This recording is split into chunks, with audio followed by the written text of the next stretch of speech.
Seguinte, pessoal, você que anda sofrendo aí com o barulho da rabeta, quem é que não sofre, né? Quem não tem uma broizinha aí, sofre demais com isso aqui no calçamento, viu? Acabei que fazendo todos os métodos aí que tem no YouTube, né? O pessoal coloca enforca gato, coloca aqui alguma esponja aqui embaixo da rabeta e nada. O que eu fiz? Acabei comprando uma rabeta nova e o problema continuava. O barulho sempre estava lá. Depois de muito tempo que eu vim descobrir que o barulho era apenas isso aqui, ó. Era o escape da moto aqui. Era o cano. Entendeu? Ele batia muito e com muito tempo depois eu vim descobrir que era o cano.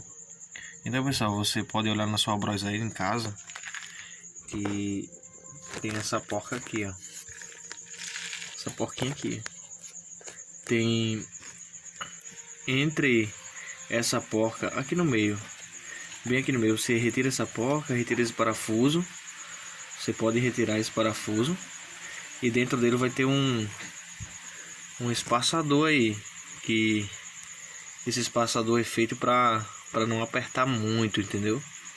Você retira ele e aperta, pode apertar a porca.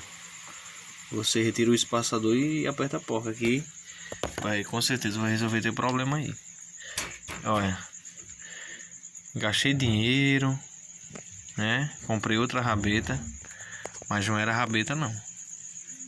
Era o cano fazendo barulho, porque por causa do espaçador que tem, não sei se é o nome certo a falar, mas por causa dele não estava conseguindo apertar mais e o cano ficava muito mole, né? Molengo, ficava batendo direto, ó. Zoava muito, viu? É isso, pessoal. Quem quiser aí fazer o teste, aí depois vocês vão ver que não é a rabeta. Ou seja, eu perdi dinheiro